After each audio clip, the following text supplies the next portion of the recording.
Welcome to another episode of the Gull-Mouth Action podcast, where we take a look at the latest goings on at Brighton, Hove Albion and Crawley Town. I'm Matt Pohl, and I'm joined by Crawley Town expert Mark Dunford and Sam Morton, who covers both Brighton and the Reds. And later in the show, we'll be joined by Albion writer Henry Bryant. Brighton lost for the first time this season in an action-packed match against Chelsea at Stamford Bridge on Saturday. We'll pick over the bones of that crazy match before we look ahead to the visit of Tottenham Hotspur to the Amex on Sunday. Meanwhile, over at Crawley Town, this week saw the Reds announce Rob Elliot as the successor to League Two playoff winning manager Scott Lindsey. The former Newcastle and Charlton goalkeeper joins Crawley from National League outfit Gateshead on a 2.5-year deal. We'll run the rule over the new Reds boss, plus we'll bring you the latest from a difficult leak in League One for the club. But starting with you, Mark, what do you make of the new appointment? Not really that much of a surprise, really, considering Elliot was the bookies' favourite, I think, since betting open, I think. It was, yeah. I think Ben Gladwin was for about 10 minutes because he was made interim head coach. And then, and then it seemed Elliot emerged as the favourite. And it was very similar to when the MK Dons job came up. Scott Lindsey was favourite from straight away. And you could tell by the odds that obviously they had an inkling of what was going on. And, it was funny because I contacted one of the owners before when the news about Lindsey going. And I said, I've got some questions about the process of appointing the new manager. And he was like, yeah, send questions over. Didn't get anything back straight away. Chased him again after the weekend. He was like, it's done.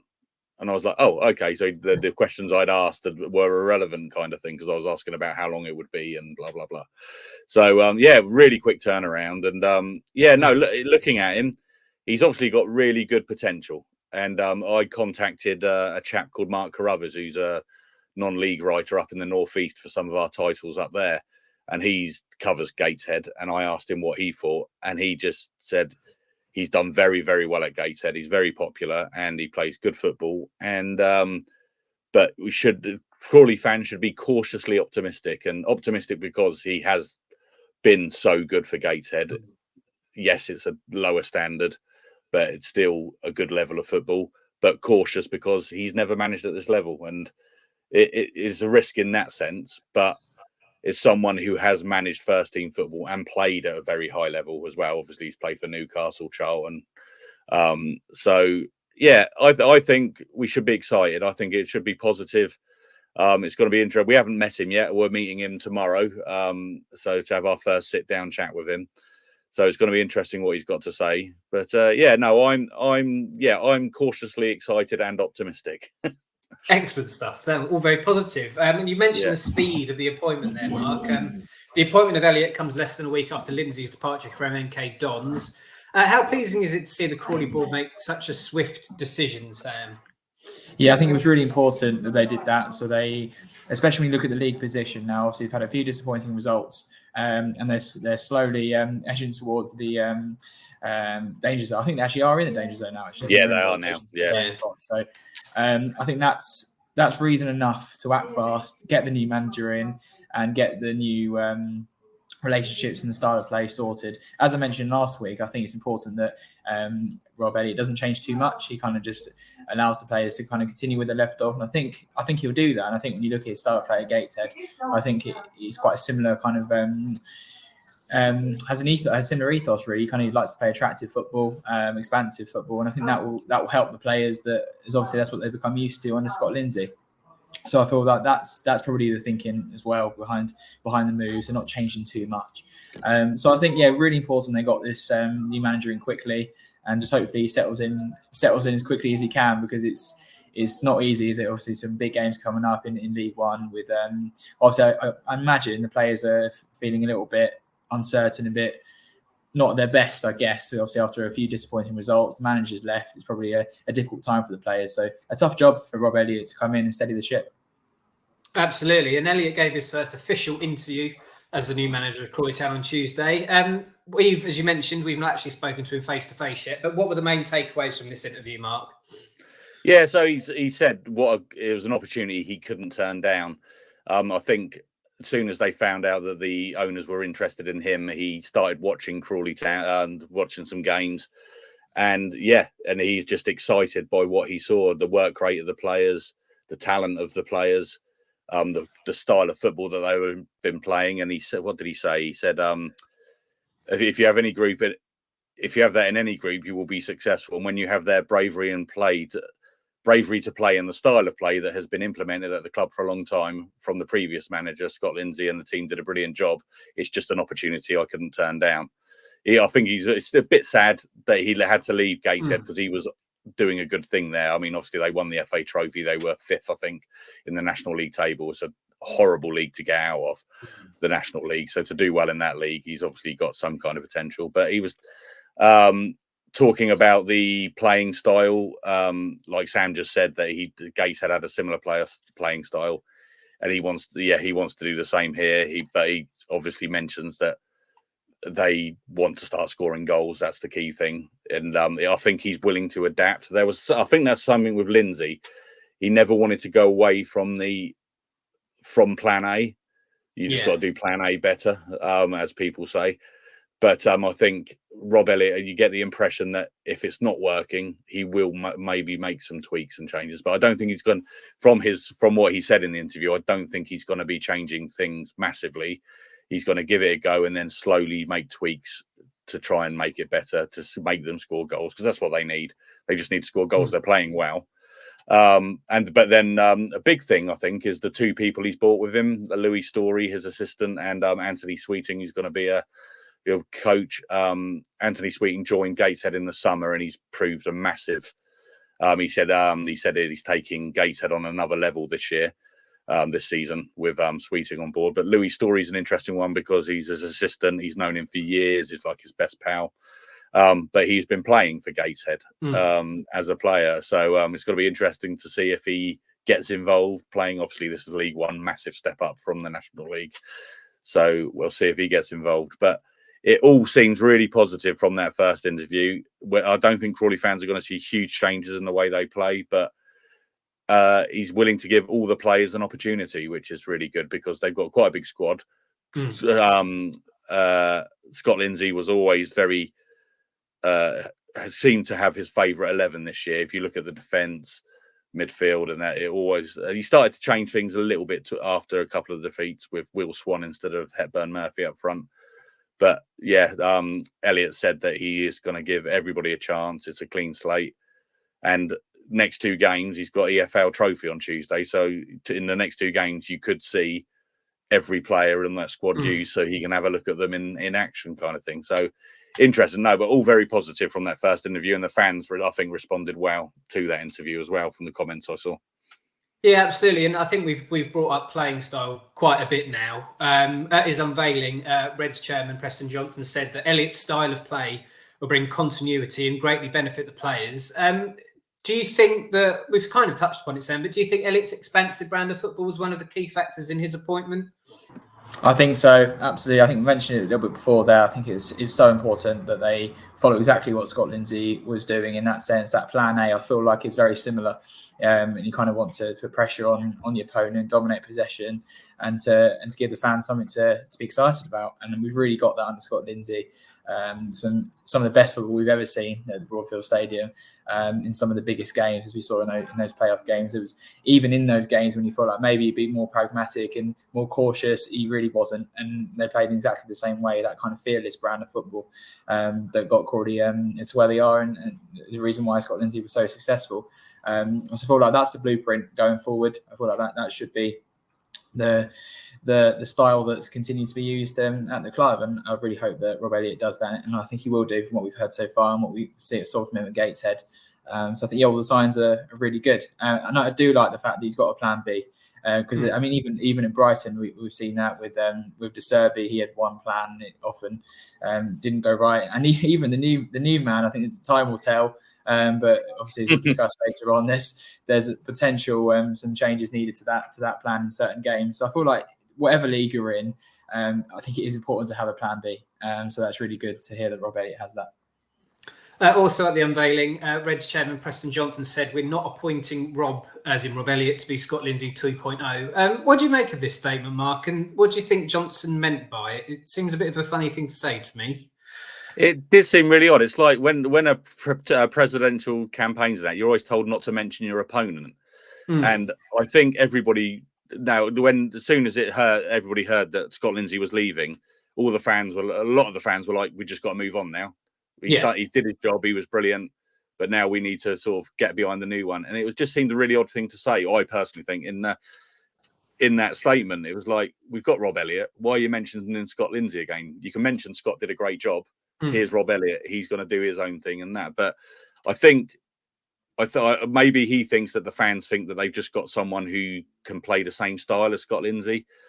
But kind of it's a difficult one because you kind of do want a Scott Lindsey 2.0, don't you? You want someone who's going to take him, do what Scott Lindsey did, but then take him to the next level. So you kind of do want that.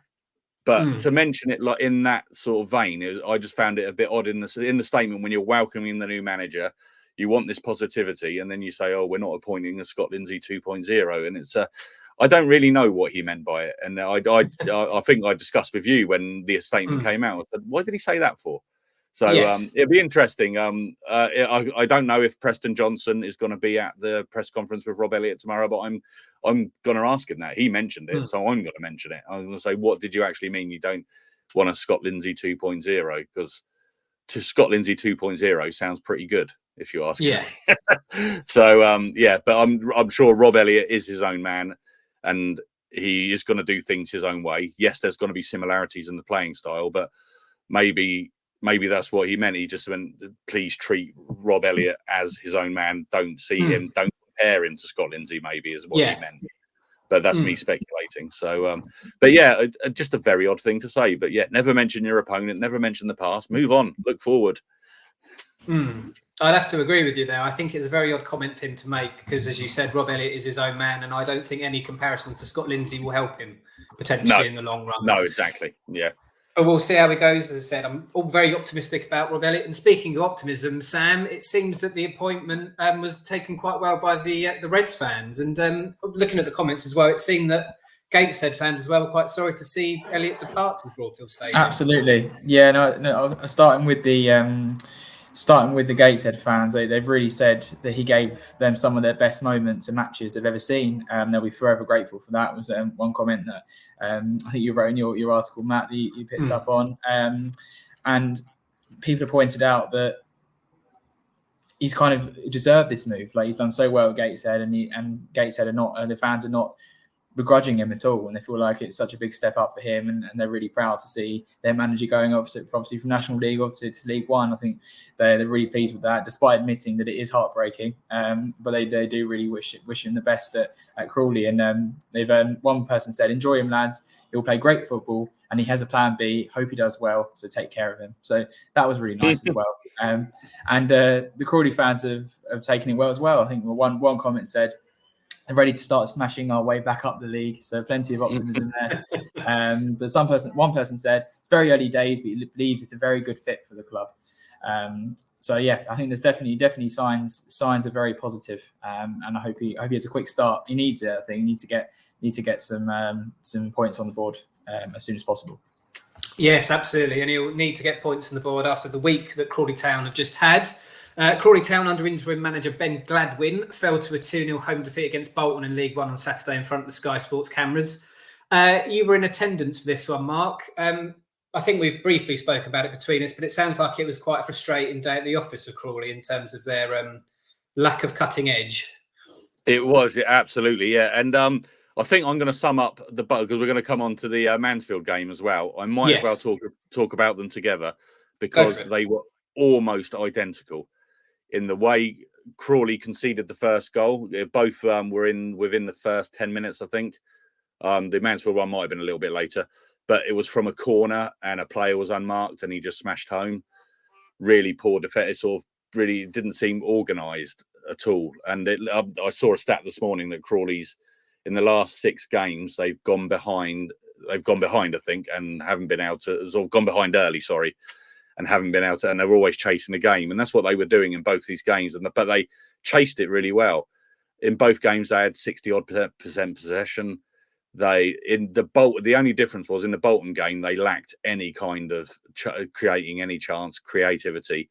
Is it Santos Almeida who plays centre back for Bolton? He was unbelievable. Just stood there, and they just couldn't get past him. He mopped up everything. they just couldn't get past him. But in the midfield, they dominated. At the back, they dominated. They passed the ball beautifully. There was lots of tiki-taka kind of stuff. But they just couldn't get anything up front and not create any chances. And then Bolton broke away at the end and scored a late goal to make it 2-0 and sealed the win. And you could just see the heads drop, and fans started leaving straight away, etc., because they knew there was no way back. And then Mansfield, exactly the same, but this time they did create a load of chances. They just didn't have that fox in the box who could. There was a few balls that flashed across the goal. Ronan Darcy had a brilliant free kick tipped onto the post. Ronan Darcy was something else on Tuesday night. He was like Scott Lindsey used to call him. Sorry, there's me mentioning him again. He used to call him the Duracell bunny because he was non-stop energy, and he was unbelievable on Tuesday night. And he deserved a goal, or deserved at least an assist. But they're just lacking that. They needed some more. I think Ben Gladwin said afterwards, they just need more teeth up front, kind of thing, and they just need to be ruthless, and they just need to have that desire to get on and just really throw themselves when a ball comes flying across the box. There just seemed to be no one there. And then, again, Mansfield scored early, and then they scored late and just finished it off, sort of thing. And both 2-0. Possession stats were the same. The only difference was that they did create more in that Mansfield game. But it was, so frustrating. And you could see the fans can see what they're trying to do, but they're just, there is that frustration there that they haven't got that desire up front, and then in that final third to make something really happen. Yeah, going off script a little bit. How's Will Swan looked? He's a new boy, isn't he, up front for Crawley Town? Is he suffered from maybe a lack of service from his wingers, or how would you assess his first few games? Yeah, I think he certainly. So just after he signed, he came on for the second half in the game against Barnsley when they were already 3-0 down. And he looked really running everywhere. He was trying to get involved. He started against Bolton on Saturday, and he was okay, but just lacked any kind of service. But then on the flip side, on Tuesday night, he started again, and he came off at half. No, it wasn't quite half time. No, he did come off at half time. I think him and Adeyemo, because they were both really ineffective. And he seemed to lack the movement on Tuesday night. So on Saturday, he did move a lot. He wanted to get, but there was just no creativity, no balls coming into the box. But on Tuesday night, there were balls coming into the box, but he just wasn't showing the movement or anything to get in there. He worked hard. He seemed to run a lot, but it just didn't seem to want to get into the box. So, it's been a frustrating start for him, I think. I don't think Crawley fans have seen the best of him yet. So, I'm sure but they will. Yeah, I'm sure they will. I'm sure it's one of those things where he'll get a goal, and then they'll start flooding in, I'm sure. Fingers crossed. Well, following the Mansfield game, Gladwin said he had no indication of what his role would be going forward following his second final game as Crawley Town interim head coach. A lot of speculation about his future, isn't there, Mark? What is the latest on that situation, and where do you think his future may lie? Yeah, I think I said it last week. I can't see any future that doesn't involve Gladwin joining Scott Lindsey at MK Dons. I think he said he'd had a quick conversation with Rob Elliot on Tuesday, the day that Elliot was appointed, and he said he was going to have another chat with him in the next couple of days to see what the intentions are of if they have a place for Ben Gladwin. I'm thinking it'd be good to keep him here for a transitional period, to be that link between the new manager and the players, so there is a bit of consistency. But I don't know. Rob Elliot, he's brought his two men with him, Anthony Sweeting and Louis Story, and I just think probably looking like there's not a place for Gladwin. But I don't know. That's just my gut feeling. A couple of fans said to me, "Oh, you know, Gladwin's leaving, don't you?" And I was like, "I don't know that for sure." But they said, "Oh, because the goalkeeping coach obviously went with Lindsay, Steve Hale. MK Don's goalkeeping coach has just gone to Carlisle to follow Mike Williamson, so that's freed up a little bit of budget for Scott Lindsey on his staff at MK Don, and that's why I think everybody's made the assumption that hole will be filled by Ben Gladwin." So they've been together for years now at Swindon, and then obviously at Crawley. So I think that's where it is, but it'll be interesting. There's been no announcement yet. I've been keeping an eye, and we're expecting something imminently. But another question for me to ask tomorrow if nothing has come out by then. Absolutely, watch this space. We've spoken about Crawley's lack of cutting edge, Sam. But how do the Reds go about addressing this? It's $1 million question, really, isn't it? They would not be in the relegation zone if they'd scored more goals. It's as simple as that, really. They've dominated a lot of games and they haven't got the results they've deserved, no more so than obviously at Wrexham. Before that, against Stockport, two of the best teams in the league, as we mentioned last week. They should have got at least a win out of those two games, and they could have won both if it had to someone with clinical striker, basically. And as we've mentioned, we've not seen that from Will Swan just yet. Hepburn Murphy is not really shown his best either. So I feel like both of those players need to score more goals if Crawley is to be successful, I think. And I really hope they can. And because really, so far this season, the main source of goals has been Junior Quaterna. He's been the man to create a lot of the goals, score a lot of them. I feel like more players need to chip in with the goals. And that's the most important thing. That's the biggest challenge that Rob Elliott's got on his hands, really, is to make sure that you're taking advantage of the domination of games, because there's no point having all the possession and all the chances if you're not going to take them. So I feel like that's it's obviously the hardest thing in football, but I feel like that is the biggest challenge for the new manager, and hopefully he can help the players find their goal scoring boots. Fingers crossed. Well, Elliot will take the helm for the first time this Saturday when the Reds visit Wycombe in League One. How do you see this one going, Mark? And should we expect much in the way of tinkering to the team from the new man in charge? From what he said in his interview, now I don't think there'll be many sort of changes.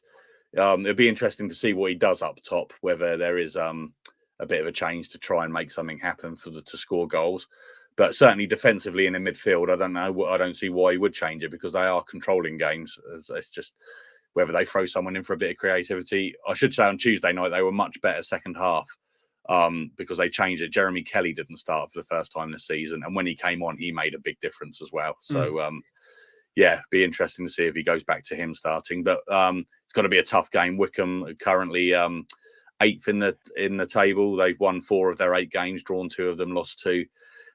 They drew 2-2 away at Barnsley. I mean, we saw what a good side Barnsley were when they battered Crawley at the Broadfield Stadium, and they beat Bristol Rovers away from home before that as well. So it's not going to be an easy game, I don't think.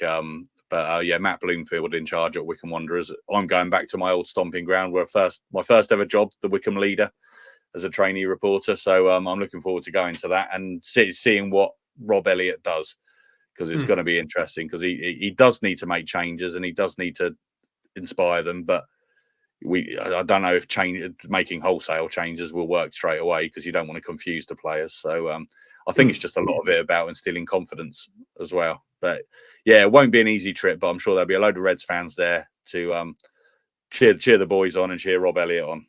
Yeah, no doubt about that at all. The Reds then entertain AFC Wimbledon in the AFL Trophy on Tuesday night.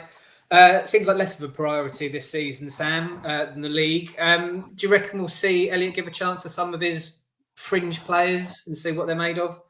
I would imagine so. Yeah, as you say, it's definitely not a priority now looking at the league, and that's what will take the focus, the main focus. But it's still an important game.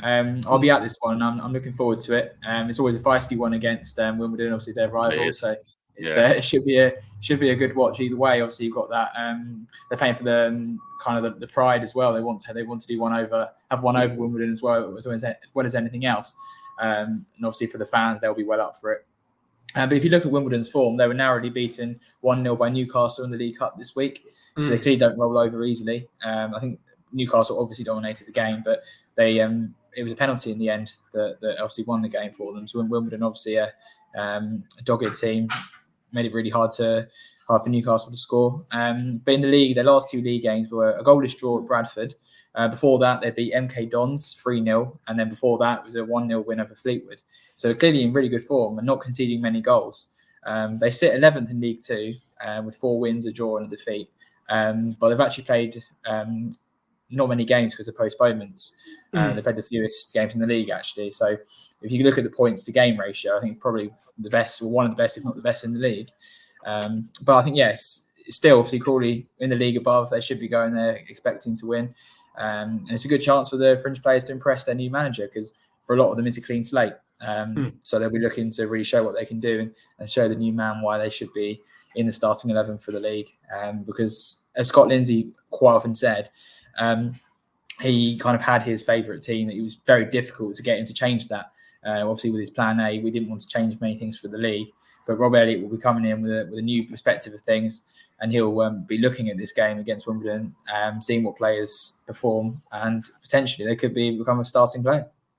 Absolutely. Well, thank you very much, chaps, and best of luck to Rob down at Wickham on Saturday. We're going to take a very, very, very quick break. When we come back, we will talk all things Brighton and Hove Albion.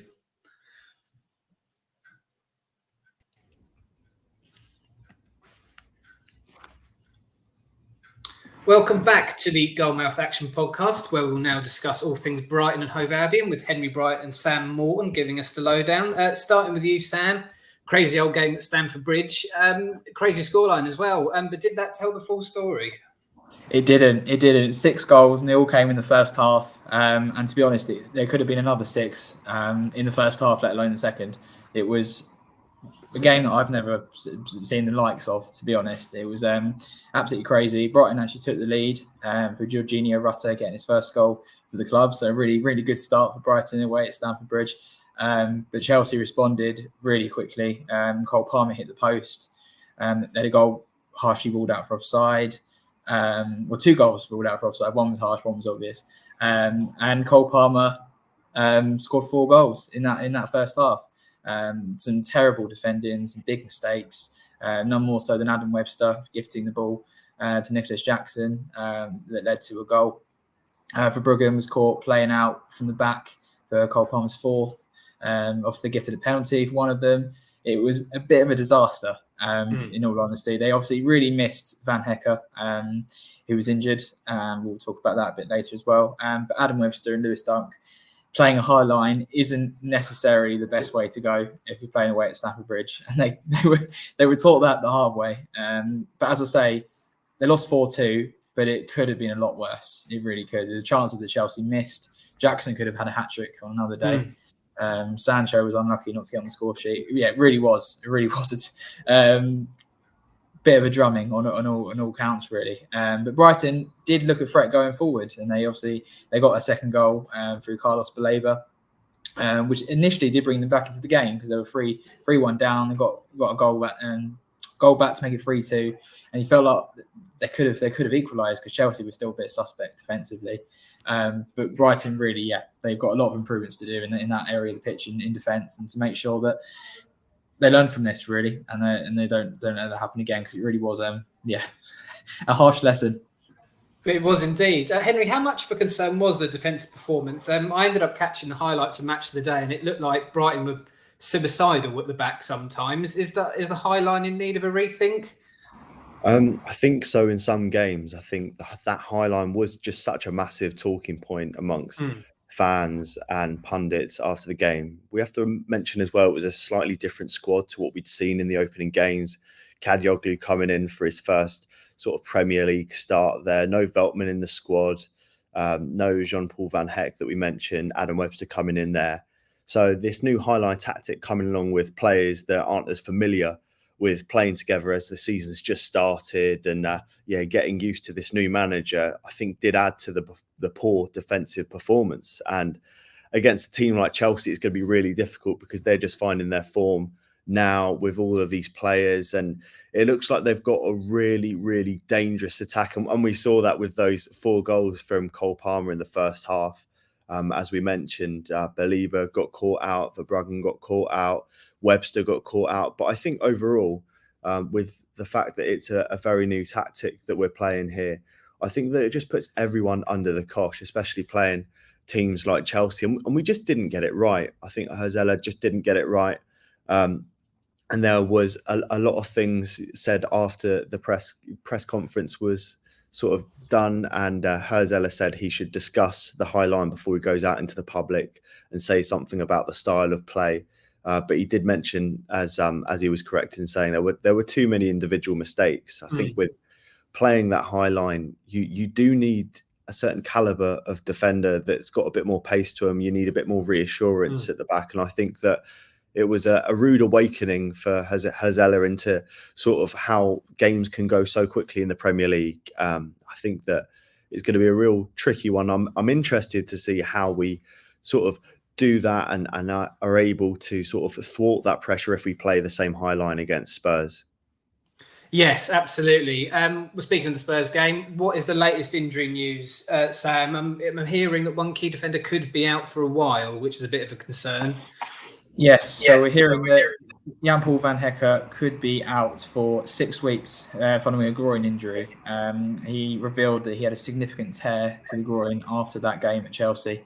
He said he'd been playing through the problem for a while, but it became more of an issue in the closing stages of the game against Nottingham Forest. He said obviously he's been playing a few matches with it, but it's got to the point now where he needs to get it looked at.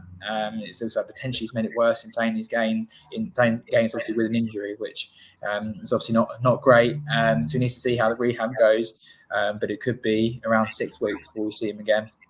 Which is obviously a major blow for himself and the club. He's been one of Brighton's most consistent performers at centre-back over the last over a year or so. And obviously with Dunk being in and out of form, and obviously still brilliant, Lewis Dunk on his day, but I feel like definitely he's been in and out of form. And having Van Hecke next to him is when you see Lewis Dunk at his best, and he really does bring the best out of the captain as well. I think when Dunk's alongside Webster, you kind of don't see the best from him, as we saw against Chelsea. I think both of them weren't very good in that game. Obviously, Brazilian defender Igor's had some injury problems, hasn't really had consistency in the team. But I think now's a good chance for him to really establish his place and to show what he can do. And it's so important, really, because Brighton have got some big games coming up. Spurs, Newcastle, Wolves. They're playing Liverpool twice in League and Cup. And they've got Man City and an away trip to Bournemouth before the international break. So lots of games that Van Hecke is going to potentially miss here, which is a huge blow. So we're to see what happens. Hopefully he can maybe come back a little bit sooner than anticipated. But Brighton's have a bit of a lengthy injury list at the moment with Joel Veltman still missing. Matt O'Reilly, obviously, not sure when he'll be back. João Pedro could be out for a prolonged period of time, which is another huge blow. James Milner, not too sure when he's returning. And Adingra also missed that game at Stamford Bridge. So hopefully he won't be out too long because he's been really good this season. We could potentially see Solly March return in not too distant future, obviously after his serious injury. And Brian Gruder as well. He's in line for a potential appearance against Spurs. We've not seen him yet since his 25 million move from Mainz in Germany. So yeah, excited to see him because it's been a long time coming. And I think as these injury problems start to mount up, you really see the importance of the squad depth that Brighton have managed to get in the transfer window, and hopefully it really comes into fruition. But a little bit of a concern defensively. That's one area that does concern me now with Van Hecke out for a prolonged period of time. Absolutely. And Henry, what can we expect from the match? I think myself and Mark have both said that we're predicting a 5-5 draw with the way that both sides are playing at the moment. Yeah, I think Brighton won't be able to get back into winning ways, but I certainly think they'll be able to give a good game to Tottenham. I think they'll have to sort of compose and regroup after that defeat to Chelsea, because it was sort of curtains after that first half. Both teams expelling so much energy, and then that second half was a little bit flat in comparison to the topsy-turvy first half. But Brighton, at the time of recording, currently sitting in 9th position with 9 points, and Tottenham are in 8th position with 10. So similar sort of positions there. Funnily enough, Brighton won this exact fixture 4-2 last season.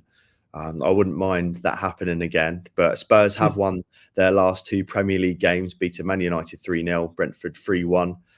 And Brighton's last 2 home games have been draws to Ipswich and against Nottingham Forest. And as Sam mentioned, I mean, we've got no Van Hecke for around 6 weeks, so we really do need to adjust and to sort of praise Van Hecke and what he's been doing for Brighton. He has arguably been one of our best defenders in the last few years. Just the way that he's been able to come up from a young age, and he still is a young man, and has been able to grow and develop with the squad. He's been really pivotal, and he's turned into a defender that was probably learning from Lewis Dunk, and maybe Lewis Dunk could learn a few things from him right now in the form that he's in, at the moment.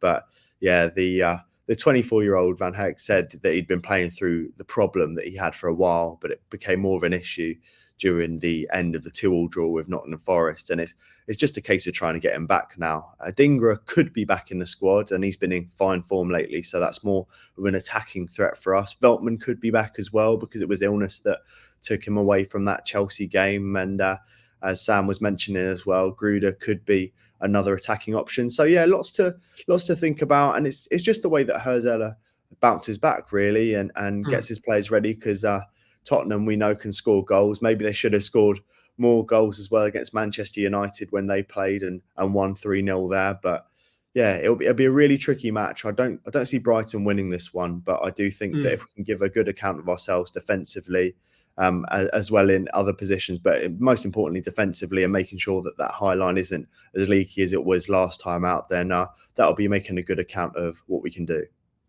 Absolutely. And before we wrap up, how would you both sum up Herzella's start to life at Brighton? Sam, he's without a Premier League win since August with 3 draws and a defeat in September. Is that early promise faded a little bit?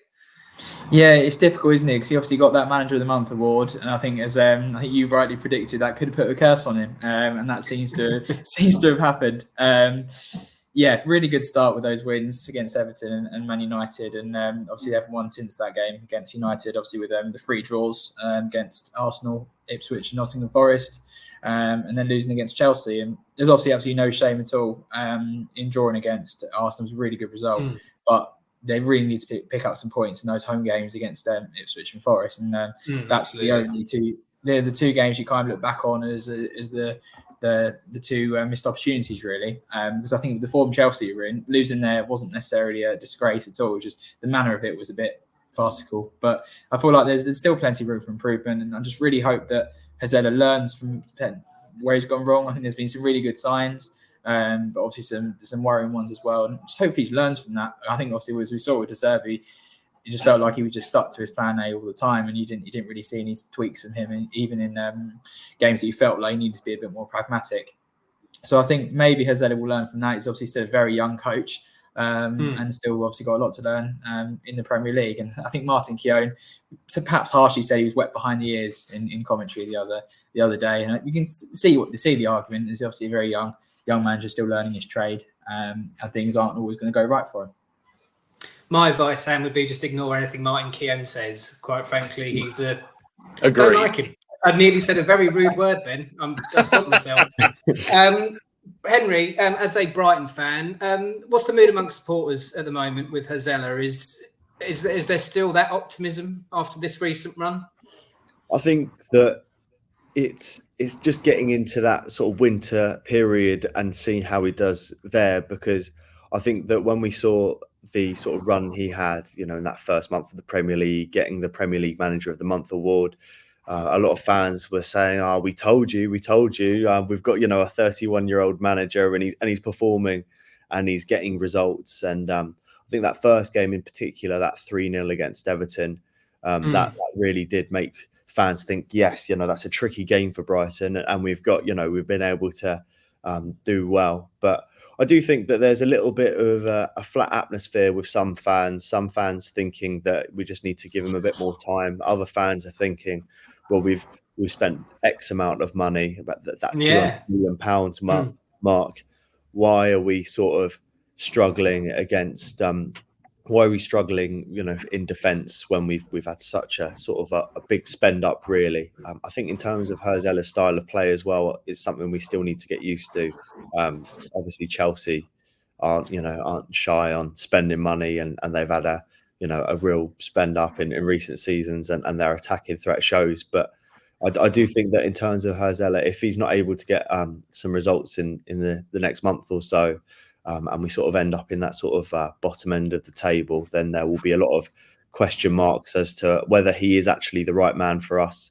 One thing I did see in the post-match press conference was he did sort of echo the amount of individual mistakes that were made. And yes, there were individual mistakes made, but there's also potentially mistakes made from him on the way that Brighton set up that game. And I thought there was a little bit of naivety in the way that he answered some of the reporters' questions. So we'll just see. He's a very professional bloke, I've got to say, but I do think that sometimes taking taking ownership of situations and not just blaming certain players can also help.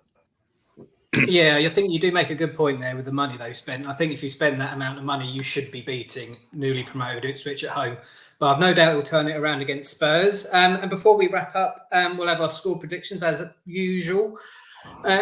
Mark, we mentioned a very, very, very long time ago that Crawley were travelling down to Wycombe, your old stomping ground, on Saturday. How do you see that one going? Positive? Well, I hope they're travelling up to Wycombe, not down to Wycombe. But they would be, wouldn't they? You and I think if he can get anything at Wycombe, I think it's a good result. If he gets a draw or a win, I think Crawley they won there before. I remember. I think it was Josh Payne scored an amazing free kick to win at Wycombe one year. I'm going to be positive. New manager bounce. They're going to dominate possession. They're going to create loads of chances. Will Squan's going to get the winner 1-0. Where is Wycombe? Buckinghamshire. Is that right? Yeah. Sam, how are Crawley going to get on in Buckinghamshire then? I'll go for 1-0, a positive draw off the mark for Rob Elliot, and I think everyone would take that. Absolutely, yeah. Do you agree with that, Henry? Do you think a draw would be a good result for Crawley? Yeah, I mean, if you've got a new manager coming in, especially with the success of Scott Lindsey and what he's been able to do for the club, I think that... mentioning him again. God. Voldemort. But yeah, I think you've got to say it's a big pressure game for him. He's got to establish himself. He's sort of in the EFL, and he's got to do well. And if he gets a draw, I think that will give him a lot of confidence. Absolutely, and we'll do this one very quickly as it's only the EFL trophy. Crawley AFC Wimbledon. Mark, straight score prediction. 2-0. 2-0 Crawley. Sam? 2-1. And Henry? I'll agree with Sam. I think 2-1. And finally, Brighton against Spurs on Sunday, starting with you. We'll start with Henry this time. How do you see that one going? I'm going to say 2-2, and I'm going to say that guy Welbs with 2 absolute creamers. Mr. Morton, how do you see that one going? A tough one. I think it'll be high scoring. 3-2 Spurs. 3-2. And Mark, are we sticking with 5-5? Yeah, I'm going to be so disappointed if it's 2-2 or 3-2. I'm going to go. I'm going to go 5-4. 5-4 to either team. I don't know. I can't call it. I'm going 5-4 It's going to be a 0-0 now, isn't it? It's going to definitely be a 0-0. Yeah. Nailed on. It's not going to have a shot on target between them now, is it? It's going to be the dullest game in the world. Brilliant. Thank you very much for joining us this week, chaps. And thank you very much for listening and or watching this bumper episode. You can catch up with all the latest sports news covering everything we have talked about today at sussexworld.co.uk/sport. And you can watch more excellent videos on shotstv.com and Freeview channels 262. Thank you very much for listening and or watching. And we will see you next week. Thanks, guys.